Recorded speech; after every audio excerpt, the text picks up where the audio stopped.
এরপরে যখন জিনেরা কোরআন তেলাওয়াত শুনতে লাগলো, শুনতে থাকার পর তারা ধ্যানমগ্ন হয়ে কোরআন তেলাওয়াত শুনতে লাগলো। এক পর্যায়ে তারা একজনের কাঁধের উপর আরেকজন, আরেকজনের কাঁধের উপর আরেকজন, এভাবে কোরআন তেলাওয়াত শুনতে শুনতে যখন তারা কোরআনের মোহই পড়ে গেল, পড়ে যাওয়ার পর তারা শুনতেই আছে। এক পর্যায়ে যখন রাসূলুল্লাহ সাল্লাল্লাহু আলাইহি সাল্লাম কোরআন তেলাওয়াত বন্ধ করে দিলেন, তখন তারা রাসূল সাল্লাল্লাহু আলাইহি সাল্লামের কাছে গেলেন। যাওয়ার পরে বলতেছেন যে এটা কি কিতাব, আপনি এতক্ষণ কি পড়লেন? তখন আল্লাহ রাসূল সাল্লাল্লাহু আলাইহি সাল্লাম জিনদেরকে দ্বীনের দাওয়াত দিলেন যে আমি শেষ নবী, আমার কাছে কোরআন আসছে।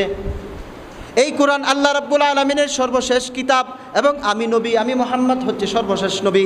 তখন ওই জিনের দলটা নাফারুম মিনাল জিন, ওই দিনের জিনের একটা দল, তারা ইসলাম গ্রহণ করেছে। ইসলাম গ্রহণ করার পর তারা সেখান থেকে রাসূল সাল্লাল্লাহু আলাইহি সাল্লাম তাদেরকে দায়িত্ব দিয়েছেন যে তোমাদের জিনদের যে এলাকা আছে ওই এলাকাতে যেয়ে তোমরা ইসলামের দাওয়াতদের প্রসার